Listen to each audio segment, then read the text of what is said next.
책임을 지시고 용퇴하시는 것이 어떻게 생각하세요? 현재 시점에서 저희가 부적절한 처사를 했다는 것은 제가 깊이 인식을 하고 반성을 합니다.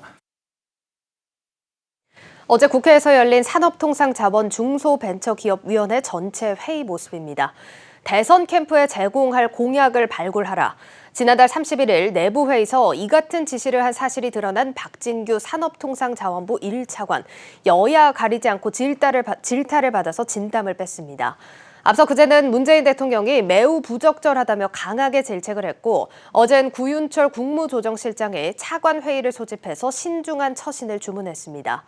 대선을 앞두고 정부 부처들의 이 같은 움직임은 그동안에도 반복이 돼 왔는데 최근엔 도가 지나치다는 지적이 나오고 있습니다. 오늘 경제 뷰포인트에서는 관련 내용 짚어보겠습니다. 세종시 조현석 기자 연결이 되어 있습니다. 조 기자, 박 차관이 국회에서 물러나라는 요구를 받았습니다. 여기에 대해서 박 차관 뭐라고 답을 했습니까? 네, 반성한다면서도 앞으로 논란이 없도록 자숙하고 심기일전에서 정책에 매진하겠다 이렇게 밝혔습니다. 스스로 물러날 뜻은 없다고 얘기한 셈입니다. 이번 논란의 발단이 박 차관이 내부 회의에서 한 발언 때문이었던 거죠? 네, 내년도 정책 아젠다를 발굴하는 회의였다고 하는데요. 이 자리에서 박 차관이 후보가 확정되기 전에 여러 경로로 넣어야 한다. 대선 캠프가 완성된 뒤에 우리 의견을 내면 늦는다. 이렇게 말하면서 직원들에게 공약 발굴을 지시했다는 겁니다. 선거에 엄정하게 중립을 지켜야 할 공직자로서 굉장히 부적절한 태도로 보입니다. 특히 대선을 앞두고 있으니까 더 민감하게 반응할 수밖에 없는데 앞서 저희가 봤던 국회 영상에서 이 박 차관이 말했던 현재 시점이라는 것도 이것을 의식한 것으로 보입니다. 네, 대선을 앞두고 각 정부 부처들이 수건 사업을 공약에 반영하거나 정부 조직 개편에서 유리한 고지를 차지하려고 하는 물밑 작업은 늘 있어 왔는데요. 이번엔 산업부의 도를 넘는 행태가 드러난 겁니다. 정치인에게 줄을 대려는 듯한 이런 부적절한 행동의 이면엔 산업부의 위기감도 자리 잡고 있다는 해석이 관가 안팎에서 나오고 있습니다. 사실 산업부 같은 경우는 이번 정부 들어서 에너지 담당 차관 자리가 신설이 되면서 부처의 위상이 좀 높아진 것 아니었습니까? 네, 산업부는 정권 교체기마다 늘 조직 개편설이 제기됐지만 말씀하신 대로 이번 정부 들어선 몸집이 커졌습니다. 그런데 더불어민주당의 유력 대선 주자인 이재명 경기지사와 이낙연 전 대표가 기후에너지부 신설을 언급하면서 에너지 기능이 환경부로 이관될 가능성이 제기되고 있습니다. 또 통상 기능이 다시 외교부로 넘어갈 수 있다 이런 관측도 나오는 상황입니다. 새 정부의 조직 개편 상황에 따라서 부처의 위상과 권한이 최악의 경우 3분의 1로 위축될 가능성이 커지면서 촉각을 곤두세우고 있다는 겁니다. 그렇지만 이게 산업부에서만 이렇게 드러났을 뿐이지 다른 부처들 사정도 되게 비슷할 것 같은데 좀 어떻습니까? 네, 정도 차이만 있을 뿐이지 차기 정부에서 있을 수 있는 조직 개편에서 그에 대비한 각 부처마다의 준비 작업이 이제 시작이 됐습니다. 행안부와 농식품부, 산림청 등이 조직 개편과 관련한 수천만 원짜리 연구 용역을 발주하면서 새 정부 조직 개편에 대응할 준비에 나섰고요. 이번 정부에서 재정 정책을 둘러싼 갈등으로 기재부의 나라냐 이런 지적을 받기도 했던 기획재정부도 예산 기능이 떨어져 나갈 수 있다는 분석에 예의주시하는 모습입니다. 이 밖에 통일부, 여성가족부도 야권에서 통폐합 얘기가 나오면서 민감하게 반응하는 분위기입니다. 그렇군요. 이런 상황에서 대통령이 또 경고 메시지로 기강 잡기에 나서면서 관과 분위기가 뒤숭숭할 것 같은데 어떻습니까? 네, 국무조정실 어제 선거중립 위반 또 공직기강 회의에 대한 감찰활동 강화를 지시했습니다. 이에 따라서 대선을 앞두고 나타나던 정부 부처들의 물밑 작업은 당분간 주춤할 가능성이 있어 보입니다.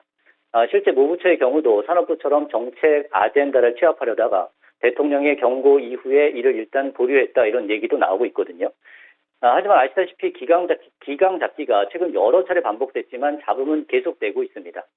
공정거래위원회 국장의 낯술 폭행이나 법무부 차관의 우산 의전 논란이 대표적인데요.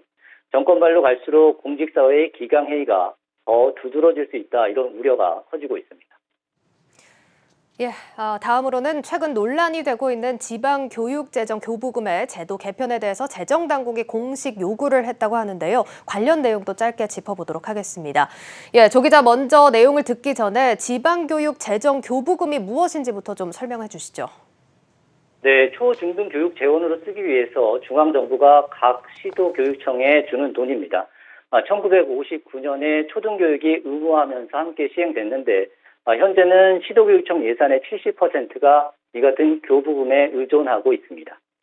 예, 지금 1959년이면 어림잡아서 50년 이상 지속이 돼 왔던 건데 재정당국이 왜 제도 개선을 주장하고 있습니까? 네, 현재 법에 따라서 내국세의 20.79%를 시도교육청 예산으로 자동 배정하게 돼 있습니다. 내국세가 늘면 예산도 늘어나는 구조인데요. 문제는 저출산으로 학생 수가 해마다 감소하는데 관련 예산은 꾸준히 늘고 있다는 데 있습니다. 실제 2017년 846만 명이었던 학령 인구가 내년엔 744만 명까지 줄 것으로 통계청이 보고 있는데 5년간 12% 줄 거라는 얘기입니다. 그런데도 같은 기간 교부금은 1.5배 늘어서 내년엔 64조 원 역대 최대 규모가 됩니다. 돈이 많으니까 교육청이 학생들에게 1인당 10만 원에서 15만 원의 재난지원금 주면서 현금살포 논란도 일었습니다. 예, 인구 구조 변화에 대응을 해서 제도 전반을 재설계하자 이렇게 주장을 하고 있는 건데 제도를 고친다면 어떤 방식이 될까요? 네, 내국세에 연동하는 방식을 아예 바꾸거나 연동하는 비율을 좀 조정하는 방안 등이 먼저 검토될 걸로 보입니다. 알겠습니다. 일단 숫자를 조정하는 것이라 말은 쉽지만 여러 이해관계가 얽혀 있고 특히 그동안 예산을 받아오던 시도교육청의 반대도 만만치 않을 것 같은데 어떻습니까? 네, 교육부는 반대 입장 분명히 하고 있습니다. 학생 수가 줄어드는 건 맞지만 그렇다고 해서 지출이 즉각 줄어드는 건 아니다, 이런 논리입니다. 신도시 개발로 새로운 학교 수요가 늘고 있고 비교과 교사 확충 요구도 커지고 있다는 겁니다. 따라서 단순히 학생 수가 감소한다고 지방 교육 재정을 축소해야 한다는 주장은 적절하지 않다고 맞서고 있습니다. 네, 재정당국이 제도 개편을 공식적으로 요구하고 나섰지만 교육부의 반대 등 넘어야 할 산이 아직은 많은 상황인 것 같습니다. 세종시 주재 조현석 기자와 함께했습니다. 오늘 말씀 고맙습니다.